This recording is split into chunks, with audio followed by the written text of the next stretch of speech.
오늘 하나님께서 우리 퀸자닌 교회 우리 시편 오늘 18편의 말씀을 통하여서 큰 은혜 주실 줄 믿습니다. 오늘 이 말씀을 보시면요, 이 말씀은 이제 다윗의 감사의 시라고 이제 우리가 나름대로 이름을 정할 수가 있습니다. 그래서 이 내용이요, 이게 이제 시편 18편의 내용은 사무엘하 22장에 그대로 나와 있습니다.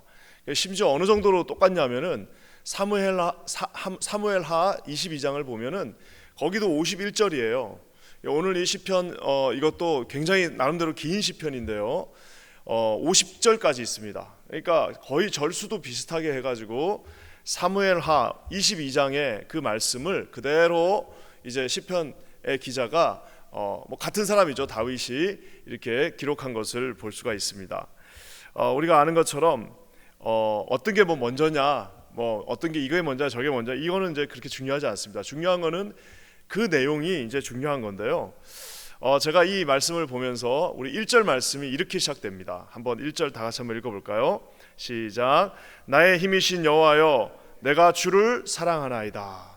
우리가 잘 아는 그 복음성에도 있습니다. 나의 힘이 되신 여호와여, 내가 주님을 사랑합니다. 이렇게 나와 있는데, 방금 전에 제가 이게 사무엘하 22장이라는 것을 약간 강조했습니다. 그 이유가 뭐냐면은, 우리가 이제 제가 예전에 우리 청년부를 섬길 때 보면 젊은 이제 커플들이 이제 막 교제를 시작하거나 이제 결혼을 한다고 그래서 이제 사무실 찾아옵니다.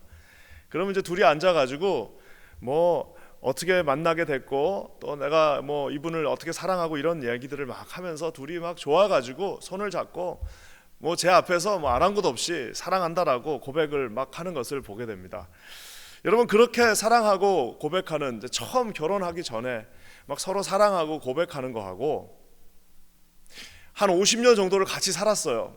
한 40년 50년을 정말 회로하면서 20대 초중반에 결혼해가지고 이제 7, 80대가 된 이제 어르신들이 두 사람이 서로 눈을 바라보면서 뭐 한 분은 이제 병상에 누워 있고 또 어떤 한 분은 이제 막 몸이 불편한 상황에서 지난 50년 동안 참 내 당신 사랑한다, 그렇게 얘기하는 거하고는요 무게 중심이 다릅니다. 그냥 막 이제 연애를 시작할 때 내가 오빠 사랑해 이런 말은 그건 안 하는 게 이상한 거고요, 50년 40년이 지나고 긴 시간의 그 인고의 시간을 함께 했는데 마지막 그 라스트 그 하나님 앞에서의 서기 직전의 그 순간에 나 당신 사랑한다라고 말하는 것은 무게가 훨씬 다르다는 걸 볼 수 있습니다. 아까 제가도 얘기한 것처럼 사무엘하 22장은 이미 이제 바울의 삶이 어느 정도 마감되어지기 직전의 고백입니다. 인생을 어느 정도 다 살고 이제 인생의 말미에 하나님 앞에 다윗이 고백하고 있습니다. 나의 힘이신 여호와여, 내가 당신을 사랑합니다. 사랑하는 성도 여러분, 저는 기도하기는 오늘 이 새벽에 저와 함께 말씀을 향해 나가고 있는 모든 성도들이 우리 인생 마지막에 처음도 중요하고 과정도 중요하고 어떻게 왔느냐도 중요하지만 우리가 우리 인생을 마지막에 마무리하는 그 시점에서 하나님, 나의 힘이 되신 하나님, 내 당신을 사랑합니다 라고 온전하게 고백하실 수 있는 저와 여러분 되시기를 주님의 이름으로 간절히 축원합니다. 그러면서 이 아름다운 인생, 하나님을 사랑했던 그 인생의 그 모습들이 이제 나오는데요, 2절 말씀에 나름대로의 답이 있습니다. 한번 우리 2절 말씀 한번 읽어보겠습니다. 시작. 여호와는 나의 반석이시요 나의 요새이시요 나를 건지시는 이시요 나의 하나님이시요 내가 그 안에 피할 나의 바위시요 나의 방패시요 나의 구원의 뿌리시요 나의 산성이시로다. 아멘. 여기 보면은 많은 뭐 장소들이 나옵니다. 물건들과 장소들 나오는데 그 물건들과 장소들을 뭐 나름대로 구분을 하라면 하나는 이제 아주 군사적인 용어들, 뭐 방패, 요새, 다 군사적인 용어들 나오고요. 또 하나는 뭐냐면 정말 광야와도 같았던, 정말 너무너무 힘들었던 그 다윗의 인생에서 정말 너무너무 고난이 있었던 그 장소들을 말하고 있습니다. 험준한 그 자연 지형들이죠. 산성, 바위, 다 다윗이 도망다니면서 사울에게 매일매일 도망다니면서 있었던 인생에서 가장 치열하고 고난을 상징하는 그 모든 모습들이 그곳에 있습니다. 오늘 다윗이 그 인생의 말미에 하나님, 내가 당신을 사랑합니다 고백한 후에는 자기 인생에서 가장 치열하고 가장 고난이 있었고 가장 어려웠던 그 순간들을 하나씩 하나씩 나열합니다. 근데 나열하는데 그냥 나열하는 것이 아니라 나의 반석이요, 나의 요새요, 나를 건지시는 나의 하나님, 나의 바위. 아니 바위가 자기 게 어디 있습니까? 산성에 여러분 다윗 혼자 있었겠습니까?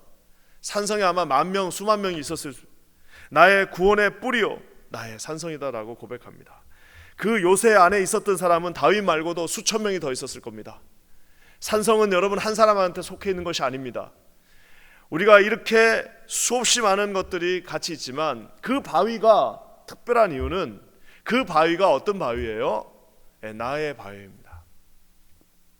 그 산성이 특별했던 이유는 그 산성에 어떤 전쟁의 기억이 좋은 것들이 있고 이래서가 아니라 그 산성이 누구의 산성이에요? 하나님께서 지켜주셨던 나의 산성이 된 것입니다. 사랑하는 성도 여러분, 우리가 이런 눈으로 어떤 면에서는 말씀을 봐야 됩니다. 오늘 이 말씀은 다윗이 하나님 앞에 고백한 시입니다. 그렇기 때문에 이것은 다윗의 시입니다. 아울러 maybe 다윗이 속해 있었던 그 이스라엘의 시일 수도 있습니다. 하지만 수천 년, 3,000년이 넘게 지난 그 시간에 그 지구 반대편에, 그것도 미국에 살고 있는 우리 코리안들에게 이 말씀은 도대체 무슨 의미로 다가올까요? 저는 오늘 기도하기는 저와 여러분들이 하나님 앞에 고백할 때 주님, 다윗이 하나님 내가 당신을 사랑합니다라고 고백한 것이 아니라 저와 여러분이 하나님 안에서 나의 힘이 되신 여호와여 내가 당신을 사랑합니다라고 직접적으로 고백하실 수 있는 저와 여러분 되시기를 주님의 이름으로 간절히 축원합니다. 만약에 다윗에게 있어서 그 고난의 장소가 나의 산성이요 나의 험준한 그 바위였다면 저와 여러분에게는 아마 이 뉴욕이 될 수도 있습니다. 우리가 인생 마지막에 하나님 앞에 고백할 때 하나님, 나의 힘이 되신 여호와여 내가 당신을 사랑합니다. 나의 뉴욕이시여, 나의 퀸즈시여, 나의 플러싱이시여, 나의 맨하탄이시여, 내 있었던 그 삶의 흔적 곳에서 가장 치열했던 그 순간순간마다 하나님이 나와 함께 동행하셨습니다. 아주 조심스럽지만 이 코로나 바이러스로 인하여서 고난받고 있는 이 시간도, 하나님 2020년 이 시간도 나의 2020년이 될 수 있는 이유는 그곳에 우리 사랑하는 주님이 여러분과 함께 있는 그 인생의 경험이 있다면 우리가 감히 그렇게 말할 수 있게 될 것입니다. 저는 기도하기는 오늘 이 다윗의 고백들, 참 그 다윗의 인생에서 인생 말미에 내가 당신을 사랑합니다, 이 모든 것들이 하나님이 함께 하셨습니다라고 고백할 수 있는 그 오늘 이유들에 대해서 한번 오늘 말씀을 통해서 짧게 한번 살펴봤으면 좋겠습니다. 하나님이 우리 인생에서 도대체 어쩐 존재들이었는지, 다윗의 그 인생의 말미까지 오는 그 순간순간마다 하나님은 어떤 존재였는지 오늘 이 말씀 통해서 한번 살펴보길 원합니다. 먼저 6절 말씀입니다. 6절에 참 친숙한 말씀이 있는데요, 우리 한번 다 같이 읽겠습니다. 시작. 내가 환난 중에서 여호와께 아뢰며 나의 하나님께 부르짖었더니 그가 그의 성전에서 내 소리를 들으시며 그의 앞에서 나의 부르짖음이 그의 귀에 들렸도다. 사랑하는 성도 여러분, 가장 중요한 것, 다윗의 인생에서 가장 중요한 것은 하나님이 자기의 기도를 듣고 계시다는 그 확신이었습니다. 그래서 우리가 아는 것처럼 다윗이 범죄한 후에 가장 먼저 기도했던 것이 뭡니까? 나의 하나님, 주의 성령을 내게서 떠나지 않게 하여 주시옵소서. 주의 성령이 나를 떠나지 않게 하여. 왜? 성령이 떠나면 하나님의 음성을 더 이상 들을 수도 없고 그 하나님의 음성 안으로 나갈 수도 없기 때문에 하나님, 비록 내가 정신을 차리자마자 했던 말이 뭐예요? 하나님, 정말 제발 저에게서 떠나지 말아 주십시오. 왜? 떠나는 순간 이제는 그 커넥션이 끊어지는 겁니다. 오늘 다윗이 평생의 말씀을 통하여서 고백합니다. 하나님이 내가 부르짖을 때 내 음성을 들으셨고, 내가 그렇게 하나님 앞에 놀래서 기도하고 하나님 앞에 구했을 때에 하나님이 내 기도에 듣고 계셨다라고 오늘 고백하고 있습니다. 사랑하는 성도 여러분, 작은 회사 하나가 있어도요, 작은 회사 진짜 한 20명 30명밖에 안 되는 회사도요, 그 말단 사원이 사장한테 말하면 그게 잘 올라가지 않습니다. 그 과정을 거쳐야 되고 직접 또 통화하기도 쉽지 않고 말하기도 쉽지 않습니다. 또 설사 말하는 자리에 갔다 하더라도 거기서 대놓고 이렇게 말하기가 쉽지가 않습니다. 하물며 뭐 한 1,000명, 2,000명 모이는 그런 회사요? 나가기도 쉽지 않습니다. 서로 얼굴 한번 보기가 쉽지 않습니다. 뭐 10,000명, 20,000명 모이는 대기업은요, 사장 얼굴 아마 뭐 평생 가면서 한번 같이 밥 한 번 먹지 못할 겁니다. 이 나라요, 우리가 아무리 뭐 누구를, 우리 어떤 정치인을 좋아한다고 해서 그 사람이 우리랑 같이 한번 사진 한번 찍는 것도 평생에 쉽지 않습니다. 다윗이 오늘 말하고 있습니다. 하나님, 내가 울부짖을 때마다, 내가 하나님께 부르짖었더니, 내가 하나님 앞에서 하나님 놀래서 도망가면서 하나님 앞에 외쳤더니 하나님이 그것을 다 들으셨습니다. 주님이 나에게 듣고 계셨습니다라고 오늘 주님 앞에 다윗이 고백하고 있습니다. 사랑하는 성도 여러분, 하나님은 우리의 기도에 응답해 주시는 분입니다. 오늘 이 새벽에 저와 여러분이, 지금 이 많은 분들이 함께 온라인에서 예배를 드리고 계십니다. 저와 여러분이 비록 누추하지만, 세밀하지만, 좀 보잘것없는 것 같지만 그 기도에 하나님 앞에 간절히 나갈 때 하나님께서 듣고 계신다고 말씀하고 계십니다. 우리 인생의 자질구레한 것들도 하나님 앞에 내어놓을 때 주님이 다 듣고 계십니다. 우리 이 나라와 민족을 위하여 기도하는 것도 주님이 듣고 계십니다. 우리 삶의 모든 부분에서 주께서 우리의 기도를 듣고 응답하신다라고 말하고 있습니다. 저는 기도하기는 저와 여러분들이 하나님 앞에 이러한 믿음으로 나가실 수 있기를 주님의 이름으로 간절히 축원합니다. 들으시면 반드시 해주시는 게 있습니다. 그건 뭘까요? 들으시면 응답해 주십니다. 어제 시편 우리 설교에서 우리 기도문을 한번 적어보시고, 여러분 기도 적어놓은 게 있으면 한번 보시라고 그랬습니다. 그랬더니 정말 몇 분이 또 기도를 이렇게 적어서 저한테 보내주신 분이 있습니다. 제가 이거 읽어보는데 참, 남의 기도인데도, 제 기도도 아니잖아요. 남의 기도인데도 읽고 있으니까 마음이 뭉클해지고 정말 눈시울이 붉어지더라고요. 야, 하나님이 이분의 인생에서 이런 분이시구나 라고 제가 생각할 수 있고 참 아름다웠습니다. 근데 저도 그걸 읽고 나서 보내주신 분들 그 몇 개를 한 개 읽고 나니까 나도 내가 쓴 그 기도들이 있고, 내 기도 노트가 있고, 컴퓨터에 저장해 놓은 내 기도의 어떤 제목들이 있는데 그거 한번 봐야겠다고 저도 한번 봤습니다. 뭐 1, 2년 전 거도 놀라웠지만 7년, 8년 전 거, 10년 전 거, 그리고 또 제 고향집에 가면은 제가 고등학교 때 적어놓은 묵상집이 있습니다. 그것들을 보면 여러분 어떤 생각이 들까요? 야, 하나님이 내 기도, 내가 그냥 거기 끌적끌적 거려놓은 내 기도를 결국에는 다 들어주셨구나. 결국에는 이런저런 방법, 비록 시간은 오래 걸렸지만 결국에는 내가 이거 실패한 것 같고 내 기도가 끝난 것 같았지만 시간이 지나고 나니까 결국 하나님이 내 기도를 어떻게 하셨다고요? 들으셨구나. 그거 다 기록해 놓으셨구나. 내가 이거는 도저히 하나님 앞에 아뢰지 못하는 내용이었지만 그래도 하나님이 나중에 시간이 지나고 나니까 다 응답해 주셨구나라고 고백할 수 있게 되었습니다. 사랑하는 성도 여러분, 우리 하나님은 다윗의 인생뿐만 아니라 저와 여러분의 인생에서 그 기도를 들으시는 분이십니다. 잘 들어야지, 그 잘 듣는 사람이 공부도 잘한다고 그러죠. 잘 듣는 사람이 순종도 할 수 있습니다. 잘 듣는 사람이 하나님의 마음 기쁘시게 하는 것처럼 반대로 하나님이 보잘것없는 저와 같은 이 벌레 같은 인생도 듣고 계신다고 말하고 계십니다. 우리가 읊조리는 것들, 우리 입에서 나오는 그 모든 말들을 들으시는 것처럼 하나님 앞에 간절히 무릎 꿇고 기도하는 그 사랑하는 자의 그 기도를 주님이 외면하시겠습니까? 오늘 이 새벽에 하나님 앞에 다 기도하시기 바랍니다. 한번 적어놔 주세요. 2020년 내가 오늘 이날에 이렇게 기도했다라고 적어놓으시면요, 반드시 몇 년 후에 다 응답해 주셨구나.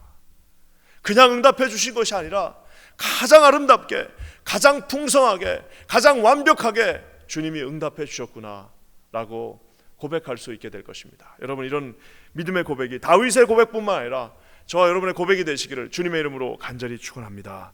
그러면서 주님은요, 그렇게 기도를 응답해 주시면서 그냥 다윗이 기도했겠죠. 사울한테 너무 힘듭니다. 도망 다니는 거 너무 힘들어요. 주님, 저 이거 좀 도망 좀 안 다니게 해주세요. 저 사울 좀 어떻게 좀 리무브 해주세요. 내 인생이 도저히 힘들어서 안 되겠습니다 라고 그랬더니 여러분 어떻게 했습니까? 다윗으로 하여금 그 모든 환경을 그냥 다 없애주고 다 리무브 해주시고 다 제거해주시고 그렇게 하지 않으셨습니다. 진정 하나님 앞에 다윗이 내가 당신을 사랑합니다 라고 고백할 수 있는 이유는 그것들을 그냥 다 그냥 쓰러져서 그런 것이 아닙니다. 우리 28절과 29절 말씀 한번 다 같이 읽겠습니다. 시편 우리 18편 28절과 29절 말씀입니다. 한번 다 같이 읽을게요. 시작. 주께서 나의 등불을 켜시며 여호와 내 하나님이 내 흑암을 밝히시리이다. 내가 주를 의뢰하고 적군을 향해 달리며 내 하나님을 의지하고 담을 뛰어넘나이다. 담을 뛰어넘나이다. 사랑하는 성도 여러분, 적군을 향해 달린다라고 얘기하고 있습니다.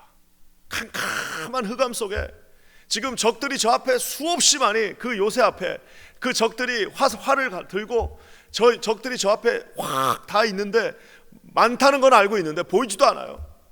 그 적들이 이제 활을 쏘려고 하고 있으면서 이제 우리를 향해서 활을 쏘고 있는데, 다윗이 뭐라고 얘기합니까? 한치도 앞도 볼 수 없는 그 캄캄한 운명 속에서 다윗이 어떻게 하는 거예요? 하나님이 주신 그 칼을 들고, 그 활을 들고, 방패 하나를 들고 어떻게 하는 겁니까? 그 적진을 향해서 달려간다라고 지금 고백하고 있습니다. 우리 얼마 전에 네버스탑 밴드가 그 하나님은 실수하지 않으신다라는 찬양 불렀습니다. 참 저도 좋아하는 찬양인데, 거기 보면 이제 좀 그런 또 가사가 하나 나옵니다. 어떤 가사가 나오죠? 운명이여 오라, 나 두려워하지 아니하리. 운명이여 오라. 그 앞에 캄캄하게 보이지도 않고 어떤 화살이 날아올지도 모르겠고 어떤 창이 날아올지도 모르지만, 운명이여 오라. 운명한테 명령합니다. 와라. 걱정하지 않는다. 와라. 나는 두려워하지 않겠다. 왜요? 만사를 주님께 내어 맡기리. 그 최용덕 씨가 찬양 한 곡을 써도 아마 인생의 그 고난과 고난 가운데서, 그 산골짜기에서 아마 이분이 그 믿음의 고백으로 이 찬양을 썼을 겁니다. 운명이여 오라. 어차피 그래 보이지도 않고 알지도 못하겠고 두렵지만 그 운명이여 오라. 나는 두려워 아니하리. 왜요? 모든 만사를 다 주님께, 어차피 내가 그 운명을 이길 수도 없습니다. 그 운명, 날아오는 화살 하나하나를 다 피할 수도 없습니다. 어디서 날아오는지도 모릅니다. 하지만 나는 두려워하지 않겠다라고 말하고 있습니다. 오늘 이 말씀을 보십시오. 흑암에 있습니다. 그 흑암을 주님이 밝히신다고 말씀하십니다. 내가 주를 의뢰한다라고 말하고 있습니다. 그러니까 어떻게 되는 거예요? 보이지 않는 그 적군들을 향해서 그 껌껌한 밤에 말을 타고 다윗이 돌격하면서 앞으로 뛰어나갈 수 있다라는 사실입니다. 사랑하는 성도 여러분, 다윗에게 있어서 기도의 응답은 그 적들을 다 하나님이 그 하나님의 손으로 쓸어 없어 주는 것이 아니었습니다. 하나님의 손으로 그들을 다 이렇게 하는 것이 아니라 뭐예요? 다윗에게 이 칼을 들고, 다윗에게 그 방패를 들고 그것을 뛰어나갈 수 있는 근육을 만들어 주셨습니다. 그 고난 가운데서도 그것을 뛰어넘을 수 있는 그 근육을, 그 스피리추얼한 영적인 근육을 만들어 주셨습니다. 저는 이 표현이 너무 멋있습니다. 담을 뛰어넘나이다. 하나님, 내가 하나님이 주신 그 힘으로, 내가 내 인생의 그 많은 담들, 나를 가로막았던 그 수없이 많은 담들을 훌쩍 뛰어서 내가 그 담을 뛰어넘어서 여기까지 왔습니다라고 다윗이 오늘 고백하고 있습니다. 사랑하는 성도 여러분, 저와 여러분이 참 이 어려운 운명 앞에 서 있습니다. 화살이 날아오는데 어디서 날아오는지도 잘 모르겠습니다. 그뿐만 아니라 담은 또 왜 이렇게 높은지요? 우리 그 인생의 담들이 왜 이렇게 높은지요? 남들 다 뛰어넘는 것 같은, 나는 못 넘는 것 같은 느낌이 나고 있습니다. 그렇지만 여러분, 오늘 다윗의 고백이 저와 여러분의 고백이 되시기를 주님의 이름으로 간절히 축원합니다. 예전에 저를 사랑하셨고 아껴주셨던, 지금은 저기 우리 광주에서 목회하고 계시는 우리 목사님 한 분 계십니다. 참 제가 존경하는 목사님인데, 목사님께서 그렇게 한번 얘기해 주셨습니다. 앞도 막히고 뒤도 막히고, 그럴 때는 기도를 해야 되는데 그냥 하지 말고 이 지붕을 뚫을 수 있게 기도를 하라고. 그 젊은 날에 그 말 한마디가 참 제 마음에 꽂혔습니다. 우리 한상희 목사님이란 분이신데, 야, 기도를 할 때는 못 넘어갈 것 같으면 하늘을 뚫어버리고 기도를 하라고, 뚫어가지고 그 위로 올라가라고 하면서 젊은 날 우리에게 그 설교해 주셨던 그 기억이 납니다. 사랑하는 성도 여러분, 오늘 다윗이 말합니다. 내가 담을 뛰어넘나이다. 메뚜기처럼 그 담을 뛰어넘나이다. 도저히 넘을 수 없을 것 같지만 오늘 주님이 그에게 그 담을 뛰어넘을 수 있는 능력을 주신다고 말하고 있습니다. 사랑하는 성도 여러분, 저와 여러분에게 이런 믿음의 고백이 있으시기를 주님의 이름으로 간절히 축원합니다. 기도의 응답은 그냥 그것들 다 없애주는 게 아니라 그 담을 뛰어넘을 수 있는 힘을 주신다는 사실을 기억하시기를 주의 이름으로 간절히 축원합니다. 다윗의 전성기가 얼마나 대단했겠습니까? 들판에서 먹고 자고 해서 이 온 몸이 다 근육이고 온 이 넓적다리가 근육이 있으니까 어떻게 되는 거예요? 그냥 웬만한 담은 그냥 한 2m 되는 담은 그냥 가서 그냥 훌쩍 뛰어넘습니다. 자기 키보다도 큰 담을 훌쩍훌쩍 뛰어넘으면서 적진을 향해 달려가는 그 영맹스러운 다윗의 모습이 여러분 상상되지 않습니까? 그 모습이 저와 여러분의 모습이 되시기를 주의 이름으로 간절히 축원합니다. 다리에 힘 세다고 몸에 힘이 세다고 그거 할 수 있는 거 아닙니다. 몸이 좀 연약하더라도 부족함이 있다 할지라도 기도하는 자들에게 주께서 이런 놀라운 능력을 주실 줄 믿습니다. 하나님의 오른손이 저와 여러분에게 이런 능력과 힘을 주시기를 주의 이름으로 간절히 축원합니다. 오늘 말씀을 마무리합니다. 기도의 응답이 결국은 뭡니까? 기도의 응답은 그냥 홍해를 확 갈라주시는 것은 출애굽할 때나 해주신 겁니다. 홍해를 확 갈라주신 것은 그 노예로 있던 백성들 그냥 아무것도 모르는 훈련받지 못했을 때나 홍해를 갈라주신 거지, 홍해 가르고 들어간 순간부터는 뭐예요? 이제 칼 들고 싸워야 됩니다. 칼 들고 나와가지고 그저 싸워야 되는데요, 오늘 진정한 우리 다윗에게 주신 하나님의 축복과 기도의 응답은 뭡니까? 34절과 35절 말씀 우리 한번 읽겠습니다. 34절 35절이 오늘의 결론입니다. 다 같이 읽겠습니다. 시작. 내 손을 가르쳐 싸우게 하시니 내 팔이 놋활을 당기도다. 또 주께서 주의 구원하는 방패를 내게 주시며 주의 오른손이 나를 붙들고 주의 온유함이 나를 크게 하셨나이다. 사랑하는 성도 여러분, 그저 그냥 응석바지가 아닙니다. 그냥 뭐만 하면 삐져가지고, 말 한마디 들으면 삐져가지고, 아유 난 못해요, 교회 안 나가요, 아이고 뭐, 여러분 그거는 홍해 가를 때나 하는 겁니다. 주님이 어떻게 하신다고 그랬어요?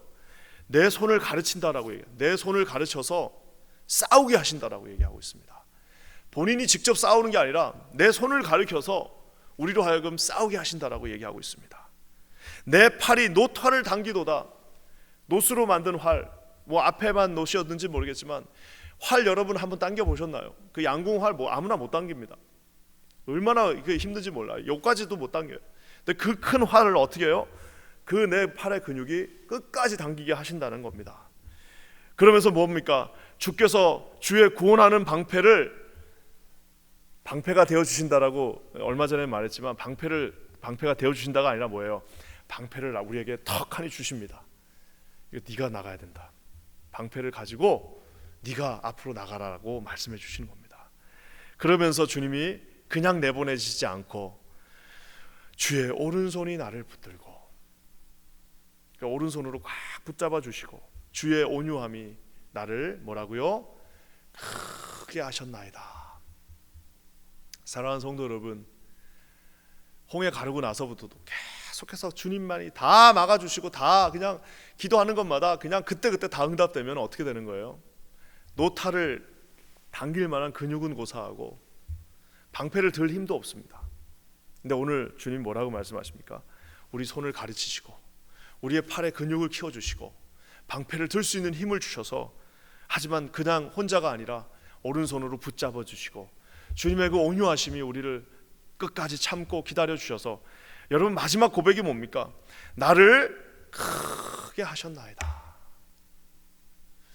다윗의 인생이 얼마나 아름답습니까? 나를 크게 하셨나이다. 주님이 나를 크게 하셨나이다. 사랑하는 성도 여러분, 저는 기도하기는 오늘 이 새벽에 하나님께서 저와 여러분에게 이런 믿음의 확신을 주시기를 주님의 이름으로 간절히 축원합니다. 하나님께서 저와 여러분을 이 고난의 터널 속에서 노타를 당길 힘을 주실 것이며 그 큰 방패를 들고 나갈 힘을, 또 용기를 주실 것입니다. 그러면서 마지막에 우리의 고백은 뭐예요? 주님의 그 온유함이, 주님의 오른손이 나를 붙잡았고 주님의 그 온유함이 나를 크게 만들어서 담을 훌쩍훌쩍 넘어 주님이 기뻐하시는 그 산성에 도달하게 하셨나이다. 그래서 결국 결론이 뭐예요? 아까 1절에 말한 것처럼 그 모든, 그래서 결론이 하나님 나의 힘이 되신 여호와여, 내가 주님을 사랑합니다. 함께 기도하겠습니다. 하나님 감사합니다. 오늘 시편 이 귀한 말씀을 통하여서 내가 주님을 사랑합니다. 나의 힘이 되신 여호와여 당신을 높여드립니다. 고백했던 다윗의 모습을 살펴보았습니다. 이 귀한 모습이 우리 모두의 모습 되게 하여 주시옵소서. 예수님의 이름으로 간절히 기도합니다.